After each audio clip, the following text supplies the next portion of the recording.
कामठी में डकैती की बड़ी साजिश को पुलिस ने समय रहते नाकाम कर दिया है। डकैती डालने की तैयारी कर रहे 5 आरोपियों को अपराध शाखा यूनिट 5 की टीम ने गिरफ्तार किया है। आरोपियों के पास से चाकू, लोहे की काटपनी, हथौड़ा, मिर्च पाउडर, नायलॉन की रस्सी समेत 3 दोपहिया वाहन और अन्य सामान बरामद किया गया है। जब्त किए गए माल की कीमत करीब 4,82,700 रुपए बताई जा रही है। वहीं एक आरोपी मौके से फरार होने में कामयाब रहा, जिसकी तलाश जारी है। पुलिस के मुताबिक 11 अगस्त की रात कामठी घोरपड़ रोड स्थित श्री स्टार आईओ होटल के पास पुलिस को गुप्त सूचना मिली थी कि कृष्णा डेवलपर्स के शिवार में कुछ लोग हथियारों के साथ डकैती की तैयारी कर रहे हैं। सूचना मिलते ही अपराध शाखा यूनिट 5 की टीम ने मौके पर पहुंचकर घेराबंदी की।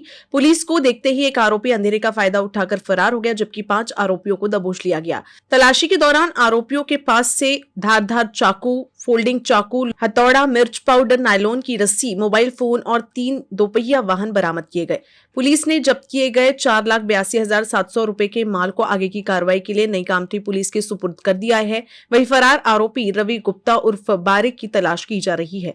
अब ये भी जांच कर रही है कि गिरफ्तार आरोपियों ने कामठी आसपास के इलाकों में पहले कितनी डकैती की वारदातों को अंजाम दिया है। क्राईम 5 युनिट हे घोरपड शिवारात रात्री पेट्रोलिंग करत असताना त्यांना 5 आरोपी हे चोरी करण्याच्या उद्देशाने लपून बसलेले आढळून आले आहेत। सदर 5 आरोपींना क्राईम 5 युनिट यांनी ताब्यात घेऊन अटक केली आहे। त्यांच्याकडून मोटरसायकल, मोबाईल आणि गुन्हे करण्यासाठी लोखंडी कटाव, मिरची पूड वगैरे जप्त करण्यात आली आहे आणि सदरचे आरोपी पोलीस स्टेशन आमच्याकडे नवीन कामठी येथे सुपूर्द केले आहेत। आता आम्ही त्यांचे रेकॉर्ड बघून त्यांच्यावर काही गुन्हे आहेत का, आमच्या आधी त्यांनी काही गुन्हे केले आहेत का याबाबत शोध घेत आहोत, पुढील तपास करीत आहोत।